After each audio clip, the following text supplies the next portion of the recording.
Olá, tudo bem? Meu nome é Betina, sou profissional de educação física e hoje estamos juntos para mais um episódio do podcast Estilos de Vida no Ar. Diferente dos outros que a gente faz um tema fechado para conversar, hoje a nossa ideia é sabatinar um profissional.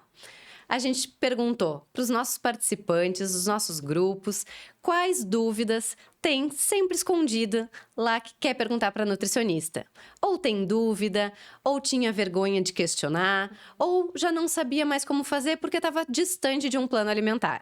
Então hoje eu estou aqui com a Anne, nossa nutricionista, e a Sabrine, nossa psicóloga, para a gente bater mais esse papo.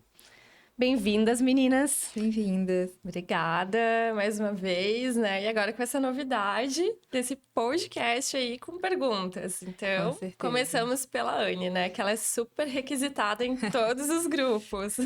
Então, pessoal, eu sou nutricionista, então a gente vai falar hoje sobre questões mesmo que as pessoas têm muitas dúvidas, que tem muita informação na internet, mas a gente não sabe muito bem o que é certo, o que não é. Então, a gente vai conversar sobre isso para ajudar vocês. Exato.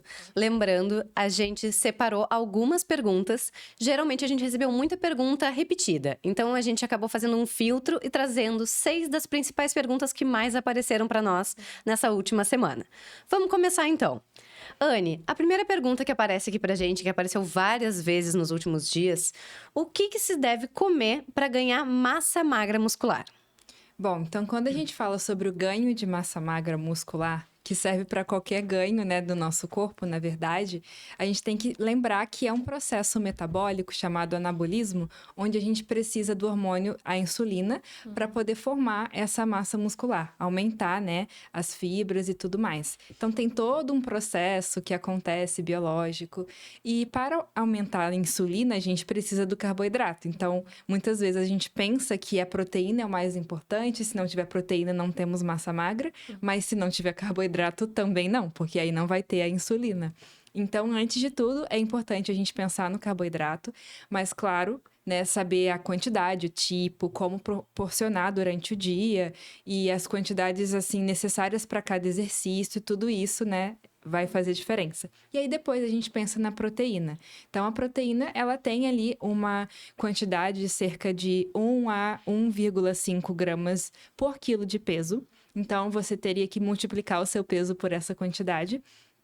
E é uma média que tem para cada pessoa, né? Sendo que pode ser bem mais, dependendo se a pessoa faz exercícios de alta performance, se é um atleta ou não. Depende da idade, quantas vezes ela treina na semana, os horários, tudo isso pode modificar. Por isso que o nutricionista acompanhando esse momento, né, vai ajudar bem mais, porque às vezes a pessoa não sabe muito bem o que é o melhor. E além do carboidrato e da proteína, a gente também precisa de alguns nutrientes, né, micronutrientes, para poder ajudar no crescimento da massa magra muscular. Então, eu posso pontuar com vocês aqui o cromo, o cálcio, o zinco e também o magnésio. Eles são bem importantes, além das vitaminas do complexo B. Legal. Uma coisa que era legal a gente frisar é que essas dietas da moda, que a gente vê muito nas redes sociais, que vira e mexe a gente tá falando aqui, muitas vezes corta o carboidrato. E o carboidrato, ele vira o vilão. E muitas vezes a gente vê pacientes nossos que não conseguem ganhar essa massa magra. E aí tu vai entender a rotina alimentar daquela pessoa. Ele não come nada de carboidrato porque o carboidrato é vilão. Então, bom a gente reforçar essa mensagem que precisa do carboidrato como precisa da proteína, né? Exatamente. Maravilha. Mesmo. E a creatina não poderia ficar de fora das nossas perguntas, Claro. né? Então, vamos lá. A segunda pergunta é: a creatina ajuda a não perder massa magra? Posso usar junto com whey protein? Bom, E então aí? vamos lá, né? A Vamos lá, creatina, que é o suplemento, um dos mais estudados no mundo hoje, e também um suplemento muito utilizado, né? Recentemente. Até porque ele mostra que não tem efeitos colaterais, né? E tudo mais. Então, assim, claro, temos o uso correto. Então, é um suplemento super positivo. Que, de fato, a gente, né, consegue obter a creatina pela alimentação. Só que quando a gente suplementa, como é um suplemento, assim como o whey, é para complementar aquilo que a gente não obtém. Então, como que funciona em relação à creatina? A pergunta foi se ela atrapalha... Não, se ela ajuda... Creatina ajuda não perder. Não perder a massa magra. Então, ok. Então, ela sim, ela ajuda a preservar essa massa magra, porque ela ajuda a levar nutrientes para os seus músculos. E existem vários estudos que mostram pessoas que não praticam atividade física que com a suplementação da creatina elas conseguem sim manter a sua massa magra. Claro, ela não vai fazer milagres de fazer o seu músculo crescer ou manter toda a massa, porque você precisa de outros nutrientes, como a gente conversou agora mesmo, e também o exercício, né, para estimular o crescimento da massa magra muscular. Então, existe até um estudo da USP que fala que para algumas pessoas que precisam, às vezes, estar com o músculo imobilizado, seja por alguma fratura que ela teve que, né, tá com o membro imobilizado e tudo mais, ou por internações, mostra que a suplementação da creatina ajuda a manter bastante essa massa magra, porque é quando o músculo tá, né, parado, não tá fazendo nada, então acaba também sendo pouco nutrido. E, claro, quando a gente pensa na creatina, tem que lembrar que se você suplementa, tem que ser todos os dias, né? E não tem problema você usar com whey, não faz diferença. Não. Mas é interessante que a creatina, quando você consome na suplementação com líquidos ou com água, ela é melhor absorvida e se tiver algum carboidrato junto também. Mas não necessariamente precisa ser só assim a suplementação. Maravilha. Perfeito. E uma dúvida que me surgiu agora. Precisa dessa orientação? Seria o mais adequado? Eu vou no Nutri e a Nutri me passa a minha dieta incluindo a creatina. Ou eu posso simplesmente resolver tomar por conta? Hoje eu acordei e vou malhar, a partir de hoje tomo creatina. Pode funcionar assim? Bom, quando você vai num profissional, você entende melhor sobre, né? Porque às vezes a pessoa fala, toma isso aqui que é bom. Você não sabe o horário, a quantidade, que pode mudar para cada pessoa. Tem algumas formas de você suplementar. Tem uma que você suplementa uma quantidade, assim, de 3 a 5 gramas por dia. E existe a forma também que você consome muita quantidade em, tipo, 4, 5 dias e depois volta. E aí tem os ciclos. Então, assim, para você saber o que é melhor para você, como fazer da forma melhor, é melhor ir ao nutricionista. Ele é um suplemento bem seguro, mas, assim, é importante você se orientar para poder, né, fazer da forma correta, senão às vezes você toma à toa, né? Isso. Maravilha. E assim com tudo, né? Eu acredito, qualquer questão assim de suplementação com vitaminas e magnésio, ômega 3, enfim, a gente tem que recorrer, né? A um Sim, profissional, exato. não adianta. Tem que saber como está fazendo. Isso aí. Maravilha. Vamos para nossa terceira pergunta, então. Aí os vegetarianos, veganos chegaram nas nossas perguntas. Não como carne. Como montar um prato que reúna todas as necessidades diárias de vitaminas e proteínas? E quais alimentos são ricos em proteínas, tirando as carnes? Muito bem. Interessante essa pergunta que complementa a questão da massa muscular, né? Mas assim, antes de falar das proteínas que não são das carnes, é muito importante a gente pensar que não existe um prato exatamente que vai nutrir perfeitamente, equilibrar todos os nutrientes, todas as vitaminas. Por isso que a nossa alimentação tem que ser bem variada. Porque não tem como, até mesmo uma dieta, né? O nutricionista, quando ele tá se formando, ele fica assim, meu Deus, não tem uma dieta que vai encaixar tudo perfeito, porque realmente não tem. E o nosso corpo funciona muito bem, assim, desde que a gente consiga, uma semana consome um grupo alimentar a mais, equilibrar durante o dia, durante os horários. Então, assim, às vezes as pessoas pensam, não, eu tenho que ter todos os nutrientes, então eu vou suplementar, né? Vem essa ideia, porque a suplementação eu garanto. Mas não é assim que o nosso corpo funciona. Até porque a gente tem necessidades diferentes cada dia. Porém, quando a gente pensa num prato equilibrado, a gente pode falar sobre um prato que tenha, pensando assim no almoço, uma refeição grande, que tenha um grupo de cereal, um grupo de leguminosa, alguns legumes, que pode ser do grupo de tubérculos ou outros tipos, e também a verdura, né? E uma fonte proteica que pode ou não ser a carne, aí vem a outra parte. Então, em relação a alimentos que vão conter proteína, que não é a carne, né? As leguminosas é o grupo que mais contém. Inclusive, né, para os vegetarianos e veganos, eles utilizam muito alimentos que vêm das leguminosas, como grão de bico, soja, ervilha, né? Para suplementação, inclusive, quem faz treino, existe proteína isolada de ervilha, até de arroz também, de outros... E o arroz não é uma leguminosa, é um cereal, mas também temos. Então, assim... o que são as leguminosas? É o grupo dos feijões, da soja, ervilha, grão de bico. Então, existem formas também de eu usar esses alimentos, além de, vou comer arroz com feijão. Eu posso fazer uma pasta, como se fosse um patê para colocar no meu sanduíche. Você pode até fazer uma farofa com, né, um extrato, como eu faço com extrato de soja. E você pode incluir em diferentes momentos, assim. E também... as sementes, elas são muito ricas em proteínas. Às vezes a gente fala, é só uma sementinha, mas elas são bastante. Então, a semente de abóbora... Eu ia dizer, dá um exemplo para nós, para quem não entende de semente, dá um exemplo para nós. Então, a semente de abóbora, o gergelim também...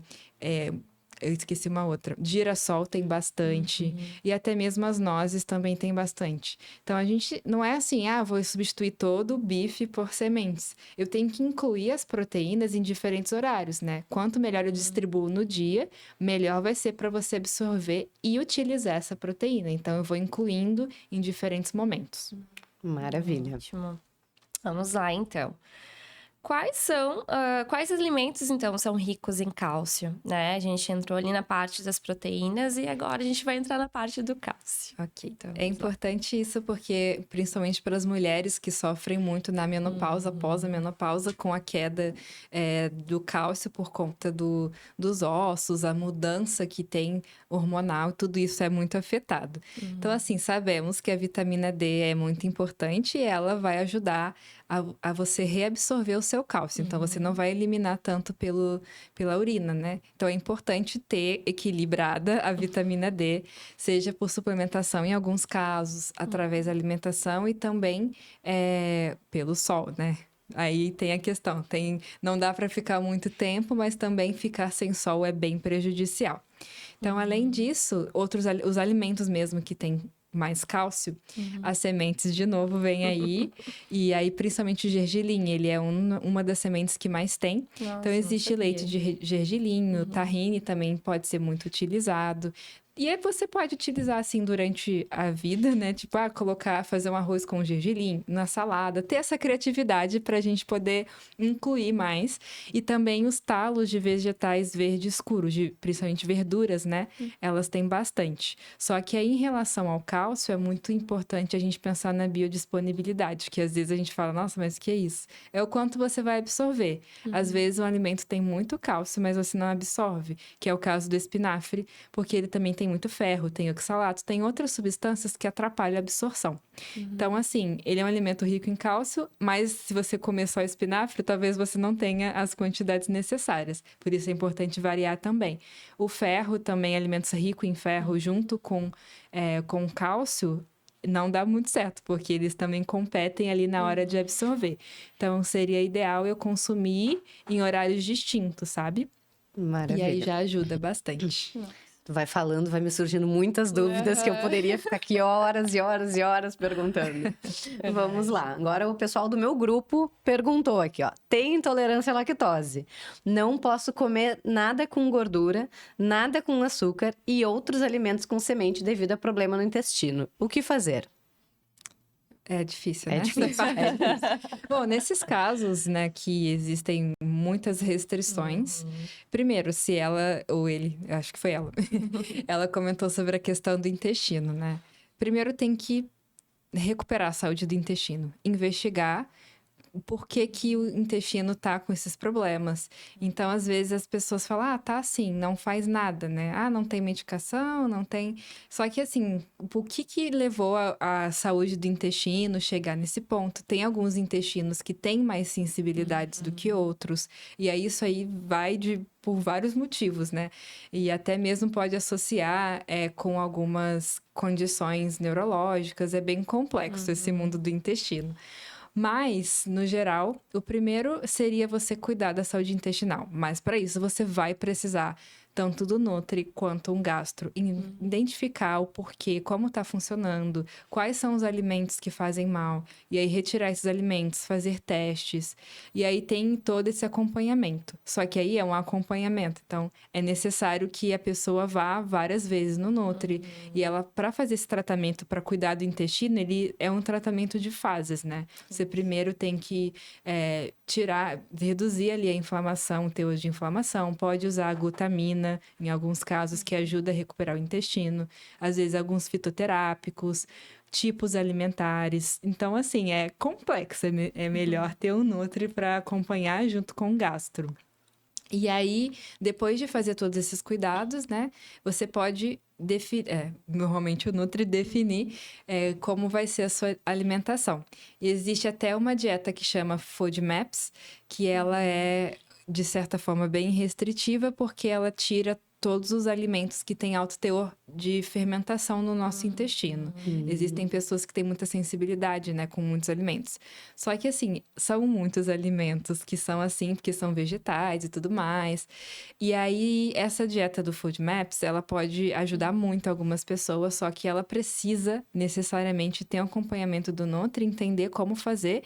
E aí, normalmente, você pode também fazer, assim, vou fazer um mês de FODMAPs e depois, né, voltar à alimentação, mas também, né, não é para comer muito ultraprocessado, senão você vai perder ali. E não chutar o muita balde saúde. depois de fazer um tratamento desses. Basicamente é isso. E também tem a questão dos probióticos, né? Que existem muitas combinações, muitos tipos. Às vezes a Nutri ou o médico, ele pode receitar para poder manipular. Existem alguns que já são prontos, né? Que a gente encontra na farmácia. Só que são muitos tipos. As combinações corretas para você melhorar a saúde intestinal é muito importante. E é legal, porque eu acho que as pessoas começaram a ter mais noção agora sobre a importância do intestino, né? Porque durante um tempo, acho que a gente nem falava quase sobre intestino. E a gente associava a alimentação ao estômago. Era sempre ao estômago. E aí, cada vez mais a ciência vem nos mostrando que, realmente, o intestino é o segundo cérebro. Ele é super importante. E tá tendo mais esse olhar mais atento. Até, acho que aumentou também nos últimos anos o número de doenças autoimunes relacionadas ao intestino.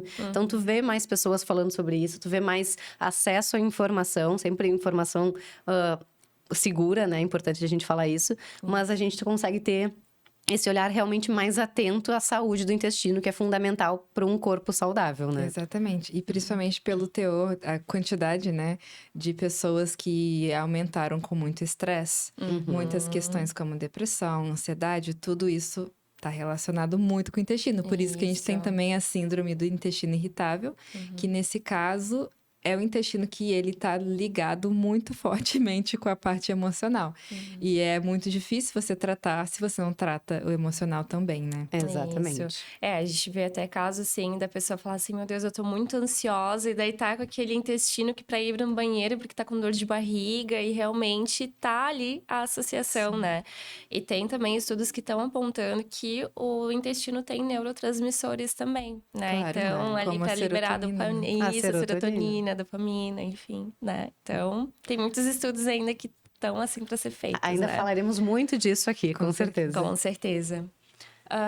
Então, nós vamos para a nossa última pergunta, que é: quais compostos vitamínicos e suplementos que não podem faltar às mulheres que estão na menopausa, para atenuar os efeitos da condição na nossa vida e nos dar mais alegria, disposição, memória, plenitude e calma? Bom. Olha aí, a menopausa apareceu novamente, né? Menopausa que é muito requisitada, né? Entender o que fazer, porque muitas mulheres sofrem com isso.